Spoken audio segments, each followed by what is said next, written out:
जय महाराष्ट्र, जय महाराष्ट्र, जय महाराष्ट्र, जय महाराष्ट्र।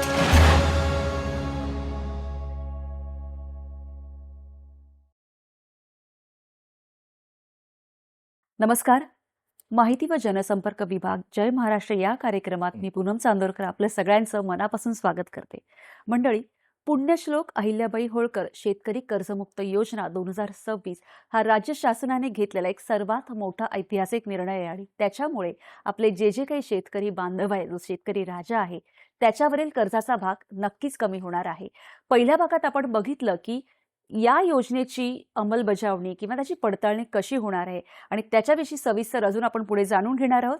आपल्याबरोबर आहेत सहकार विभागाचे प्रधान सचिव श्री प्रवीण दराडे सर. नमस्कार सर. नमस्कार. जय महाराष्ट्र कार्यक्रमात तुमचं पुन्हा एकदा स्वागत. धन्यवाद.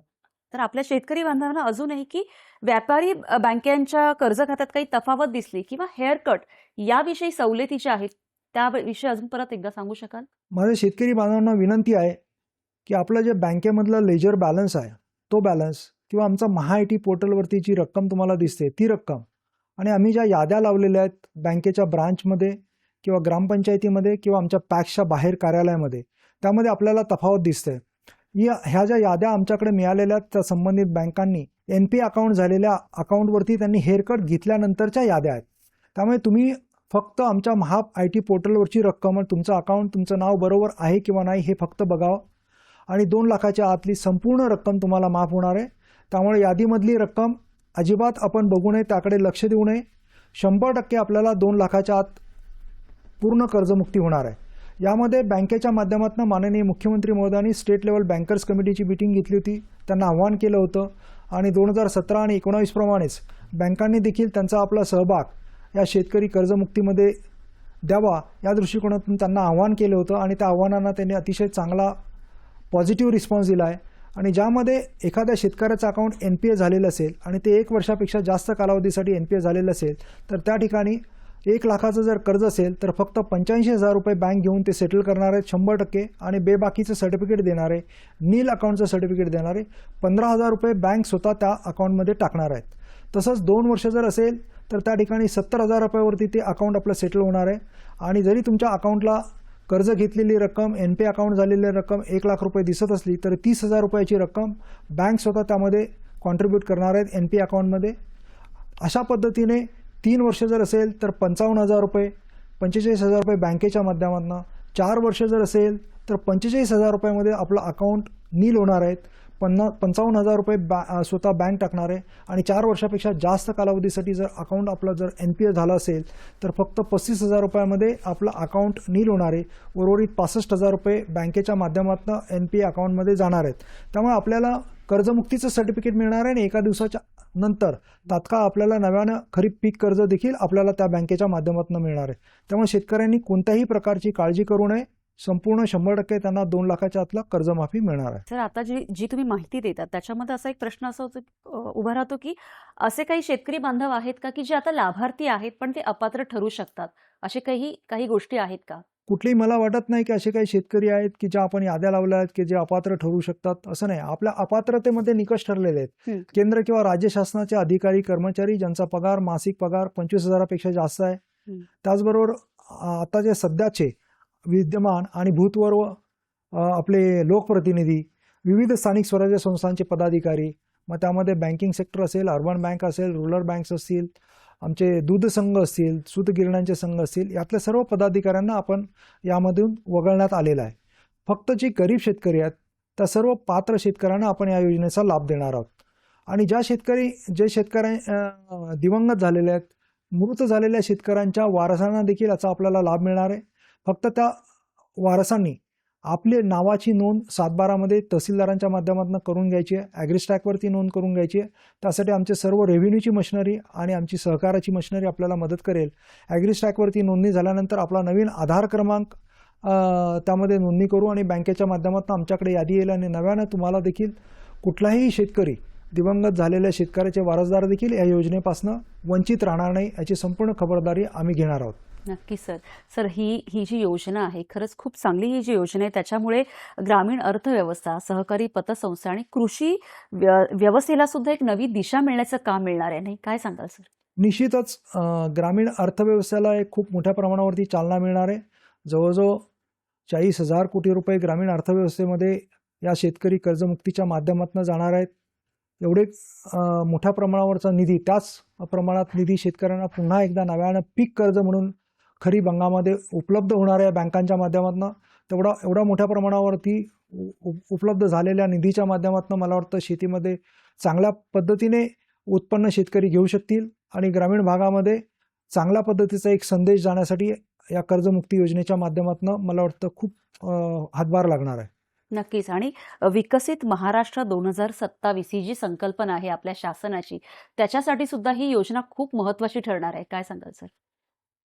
विकसित महाराष्ट्र 2047 या संकल्पनेसाठी माननीय मुख्यमंत्री महोदयांनी आणि दोन्ही उपमुख्यमंत्री महोदयांच्या नेतृत्वाखाली प्रत्येक विभागाला माननीय मुख्यमंत्री महोदयांनी टार्गेट्स दिलेले आहेत, आपला प्लॅन बनवायला लावला आहे. आणि हा प्लॅन 2047 पुरता मर्यादित न राहता ह्या पंचवार्षिक योजनेमध्ये ह्या 5 वर्षामध्ये दरवर्षी तुम्ही कशा पद्धतीने अचीव करणार आहोत ह्या विकसित महाराष्ट्राचं स्वप्न, त्या दृष्टिकोनातून माइलस्टोन्स देखील प्रत्येक विभागाने स्वतः ठरवून अचीव करण्यासाठी टार्गेट्स दिलेले आहेत. मला वाटतं की ह्या विकसित महाराष्ट्राच्या दृष्टिकोनातून पावलं उचलण्यासाठी प्रत्येक विभाग त्या विभागाच्या मंत्र्यांच्या नेतृत्वाखाली काम करतो आहे आणि 2047 महाराष्ट्र विकसित झाल्याशिवाय राहणार नाही. आणि महाराष्ट्राचे जे $1 ट्रिलियन इकॉनॉमीकडे जी वाटचाल आहे 2030 पर्यंत, त्या दृष्टिकोनातून देखील या शेतकरी कर्जमुक्तीचा देखील खूप मोठ्या प्रमाणावरती हातभार लागणार आहे. शेतकऱ्यांना कर्ज उपलब्ध झाल्यामुळे त्यांना एक नवी उभारी मिळणार आहे आणि संपूर्ण शेती पुन्हा एकदा पिकाखाली येणार आहे, ती पडीक राहणार नाहीत. शेतकऱ्यांना कर्ज उपलब्ध झाल्यामुळे पुन्हा एकदा त्यांचा देखील आनंद द्विगुणित होणार आहे आणि ग्रामीण अर्थव्यवस्थेला एक हातभार लागणार आहे. नक्कीच. सर, असं होतं की बऱ्याच शासन आपल्या बांधवांसाठी किंवा शेतकऱ्यांसाठी खूप चांगल्या योजनांची निर्मिती करत असते, पण त्या योजना त्यांच्यापर्यंत पोहोचत नाही आणि त्याच्यामुळे बऱ्याचदा असं होतं की ते एका वेगळ्या वळणावर लागतात. तर ही योजना शेतकऱ्यांमध्ये जनजागृती पोहोचण्यासाठी शासनाचे असे काही उपक्रम आहेत का की प्रत्येक आपल्या शेतकरी बांधवांपर्यंत ही योजना गेलीच पाहिजे? संपूर्ण योजना राज्य शासनाच्या माध्यमातून सर्व शेतकऱ्यांपर्यंत जावी यासाठी आम्ही एक मीडिया प्लॅन देखील तयार केलेला आहे. त्यामध्ये इलेक्ट्रॉनिक मीडिया, प्रिंट मीडिया आणि यांचा देखील समावेश आहे. त्याचबरोबर आम्ही काही जिंगल्स पण केले आहेत. रेडिओ आणि TV वरती देखील याची जाहिरात जाणार आहे. आणि हे जात असताना त्या जिल्ह्यातल्या जिल्हाधिकाऱ्यांना देखील आम्ही विनंती केलेली आहे. माननीय महसूल मंत्र्यांनी आदेश दिलेले आहेत की आपण देखील प्रेस कॉन्फरन्स घ्यावी, इलेक्ट्रॉनिक आणि प्रिंट मीडियाला बोलवावं आणि त्यांना ह्या योजनेची माहिती द्यावी, जेणेकरून संपूर्ण राज्यामध्ये प्रत्येक गावामध्ये शेतकऱ्यांपर्यंत त्याची माहिती जावी. आम्ही सहकार विभागाच्या माध्यमातून पॅम्पलेट छापलेले आहेत. हे संपूर्ण पॅम्पलेट्स प्रत्येक ग्रामपंचायतीमध्ये आणि आमच्या जवळजवळ 22,000 प्रायमरी ॲग्रिकल्चर क्रेडिट सोसायटी आहे. 22,000 प्रायमरी ॲग्रिकल्चर क्रेडिट सोसायटीचे आमचे सचिव आहेत. त्या सचिवांच्या माध्यमातून देखील प्रत्येक गावागावामध्ये जाऊन ह्या योजनेची आम्ही माहिती दिलेली आहे. जवळजवळ 800 ते 900 होर्डिंगमध्ये सर्व ग्रामीण भागामध्ये जिल्हाधिकारी कार्यालय असेल, तहसील कार्यालय असेल, SDO कार्यालय असेल, या ठिकाणी होर्डिंग्स देखील आम्ही लावलेले आहेत. तर व्यापक प्रमाणावरती प्रसिद्धीचं काम चालू आहे आणि या प्रसिद्धीसाठी आम्ही प्रत्येक जिल्हा स्तरावरती जिल्हाधिकाऱ्यांच्या माध्यमातून देखील याला प्रसिद्धी मिळावी म्हणून सर्व DDR कार्यालयांना देखील 5 लाख रुपयाचा निधी उपलब्ध करून दिलेला आहे. अधिकचा निधीची आवश्यकता असल्यास तो देखील अधिकचा निधी सहकार विभागाच्या माध्यमातून उपलब्ध करून दिला जाईल, जेणेकरून प्रत्येक शेतकऱ्यापर्यंत पुण्यश्लोक अहिल्यादेवी शेतकरी कर्जमुक्ती योजनेचा माहिती पोहोचावी.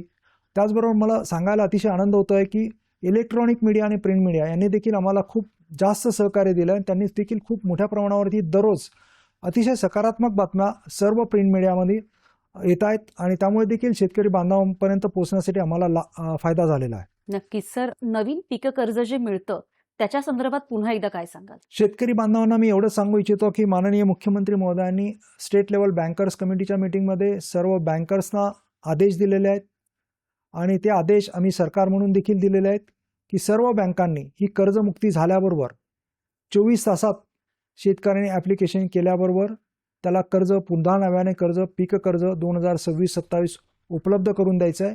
आणि मला विश्वास आहे की सर्व बँका याला अतिशय सकारात्मकरित्या प्रतिसाद करतील आणि कुठलाही शेतकरी बांधव माझा पीक कर्जापासून वंचित राहणार नाही, एवढी मला इच्छा आहे.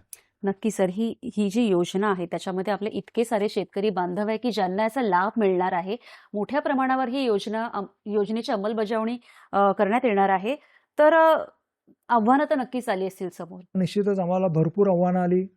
यामध्ये खूप मोठ्या प्रमाणावरती डेटा राज्य शासनामध्ये काम करणाऱ्या प्रत्येक विभागाचे अधिकारी कर्मचाऱ्यांचा डेटा गोळा करणे, त्याचबरोबर विद्यमान आणि भूतपूर्व पदाधिकाऱ्यांचा डेटा गोळा करणे, सर्व पदाधिकाऱ्यांचा, मग त्या डिस्ट्रिक्ट सेंट्रल कोऑपरेटिव्ह बँक्स असतील, नागरी बँका असतील, आमचे सूतगिरण्या असतील, सहकारी साखर कारखाने असतील, यांच्या सर्व पदाधिकाऱ्यांचा डेटा गोळा करणे, यामध्ये खूप आव्हानं होती आम्हाला. परंतु मला सांगायला अतिशय आनंद होत आहे की आमच्या सर्व अधिकाऱ्यांनी, कर्मचाऱ्यांनी, अगदी तालुका लेवलवरती काम करणाऱ्या आमच्या सर्व अधिकाऱ्यांनी एक टीम म्हणून खूप चांगल्या पद्धतीने काम केलं. आणि हे टीम म्हणून काम करत असताना सर्वच विभागाने आम्हाला सहकार्य केलं. त्यामध्ये मला विशेष उल्लेख करावासा वाटेल तो इन्कम टॅक्स डिपार्टमेंटचा. इन्कम टॅक्स डिपार्टमेंटने देखील आम्हाला इन्कम टॅक्स पेई, म्हणजे जे शेतकरी शेतीबाह्य उत्पन्नातून इन्कम टॅक्स पे करतात, त्यांची देखील यादी आम्हाला अतिशय कमी वेळामध्ये उपलब्ध करून दिली. त्याबद्दल मी इन्कम टॅक्स विभागाचे देखील, भारत सरकारचे देखील मनपूर्वक आभार मानतो. सर्वच विभागांनी अतिशय सकारात्मक प्रतिसाद दिल्यामुळे मला वाटतं की भरपूर आव्हानं आलीत. अजूनही आव्हानं आम्हाला येत आहेत.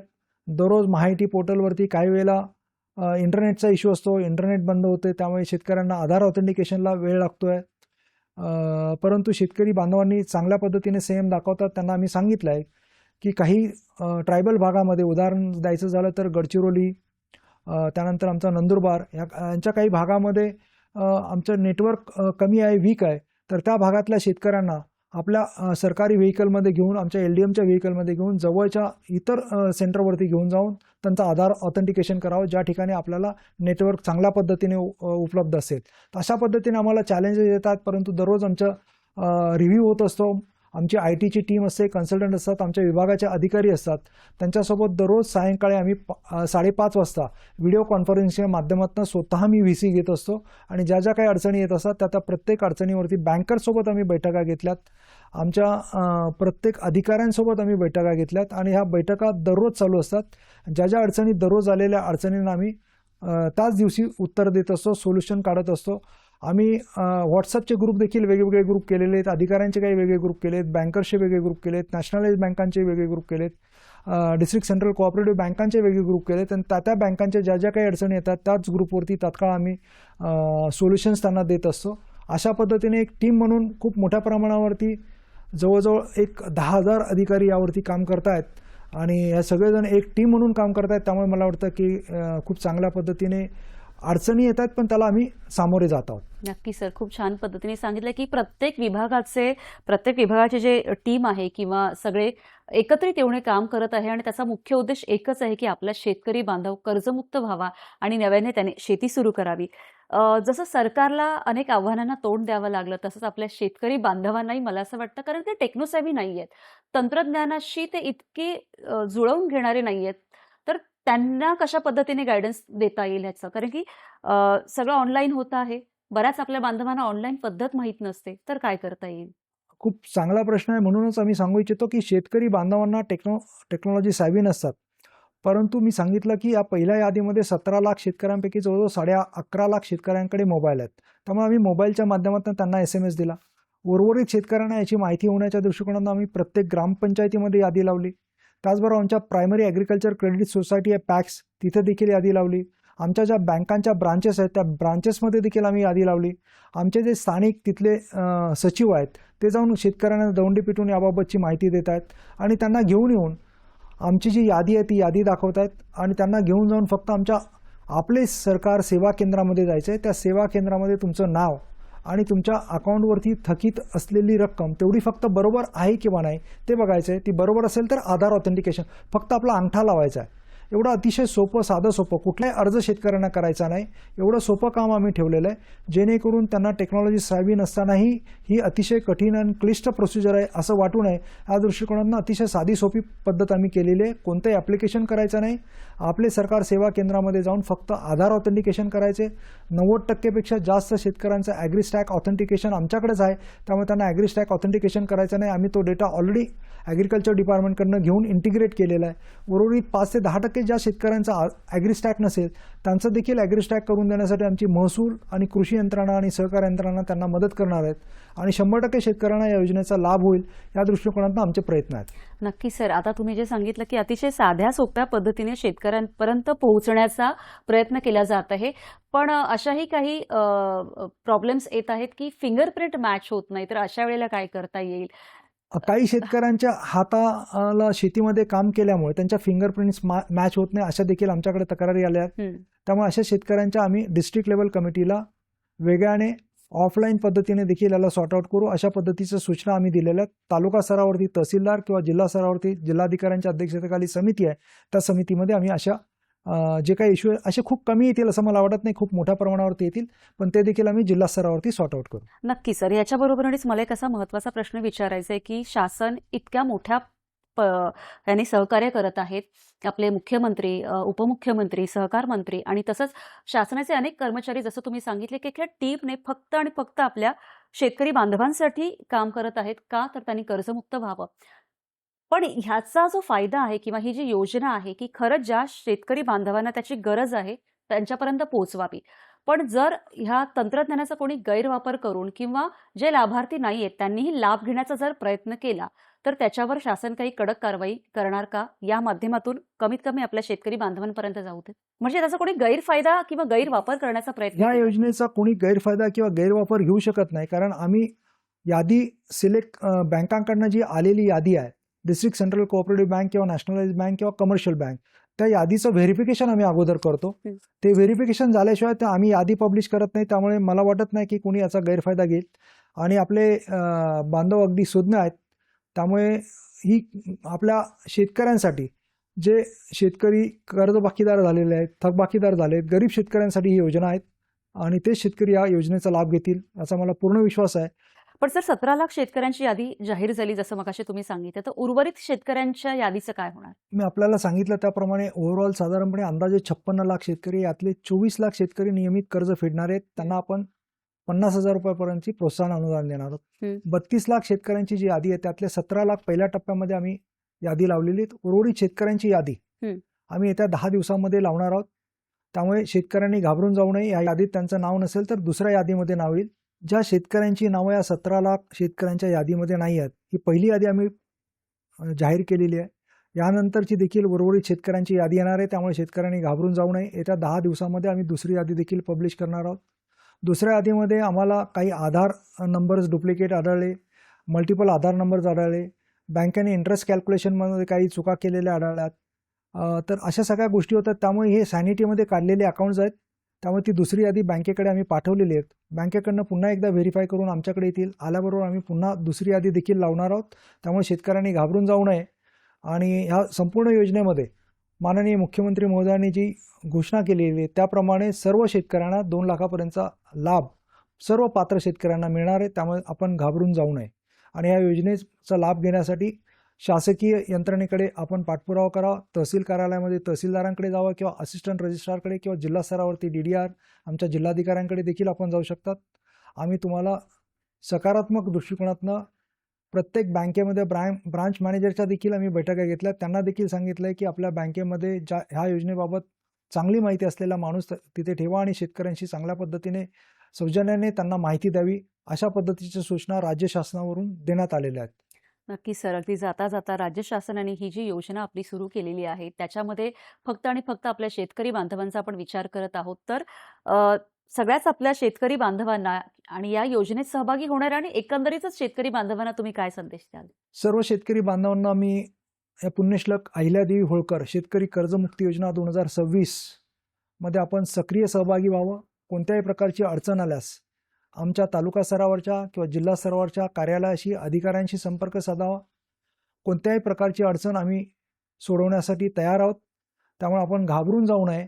सर्व शेतकऱ्यांना 100% या योजनेचा लाभ मिळणार आहे आणि कर्जमुक्तीचं सर्टिफिकेट प्रत्येक शेतकऱ्याला आम्ही देणार आहोत. त्यामुळे यादी लावलेल्या यादीमधली रक्कम आणि महायुतीच्या पोर्टलवरची रक्कम किंवा बँकेच्या लेजरवरची रक्कम यामध्ये तफावत आढळली तरी यामध्ये कोणत्याही प्रकारचं गोंधळ होऊन जाऊ नये अशी मला आपला सर्वांना विनंती करायची आहे. 100% आपलं 2 लाखाच्या आतलं कर्ज माफ होणार आहे आणि या दोन्ही रकमांमधला डिफरन्स कशामुळे आलेला आहे ते देखील मी अगोदर आपल्याला सांगितलं आहे. NP अकाउंट झालेले असल्यामुळे NP अकाउंटमध्ये बँकेने काही त्याबाबतचा बोजा उचललेला आहे आणि उर्वरित बोजा राज्य शासनाच्या माध्यमातून या कर्जमुक्तीच्या योजनेच्या माध्यमातून आपला दिला जाणार आहे. ही कर्जमुक्ती झाल्याबरोबर आपण बँकेकडे 24 तासाच्या आत अर्ज केला तर 24 तासात आपल्याला बँक पुन्हा नव्यानं हे खरीप हंगाम 2026-27साठी पीक कर्ज देणारे कोणतीही बँक आपल्याला पीक कर्ज नाकारू शकत नाही. एवढंच मी या आजच्या या दिनाच्या निमित्ताने आणि या कर्जमुक्तीच्या माध्यमातून आपल्याला आवाहन करू इच्छितो. धन्यवाद. नमस्कार. सर, खरंच खूप खूप धन्यवाद. कारण पुण्यश्लोक अहिल्याबाई होळकर शेतकरी कर्जमुक्ती योजना 2026 याविषयी अतिशय सविस्तर आणि छान माहिती तुम्ही आमच्यापर्यंत पोहोचवली. म्हणजे योजनेचं उद्दिष्ट काय, त्याचं नियोजन काय, त्याची अंमलबजावणी कशी होणार आहे, त्याच्यामध्ये जे पात्र लाभार्थी आहेत त्यांची पडताळणी कशी होणार आहे आणि एकंदरीतच शासनाचा जो उपक्रम आहे त्या सगळ्यांविषयी जी तुम्ही माहिती दिली ती नक्कीच आपल्या या शेतकरी बांधवांना उपयुक्त ठरणार आहे. आणि या योजनेमुळे आपल्या शेतकरी बांधवांच्या डोक्यावरील कर्ज नक्कीच थोडं कमी होऊन शेती करण्याची एक नवी उमेद त्यांना मिळणार आहे. सर, इतकी छान माहिती दिली त्यासाठी खरंच खूप खूप धन्यवाद. धन्यवाद. आपल्या शेतकरी बांधवांनी या योजनेविषयी नक्की जाणून घ्यावा आणि या योजनेचा लाभ घ्यावा. आजच्या आपल्या जय महाराष्ट्र कार्यक्रमात आपण इथेच थांबूया. भेटूया पुढील भागात पुन्हा एका नवीन विषयासह आणि नवीन मान्यवरासह. तोपर्यंत नमस्कार. जय महाराष्ट्र, जय महाराष्ट्र, जय महाराष्ट्र, जय महाराष्ट्र.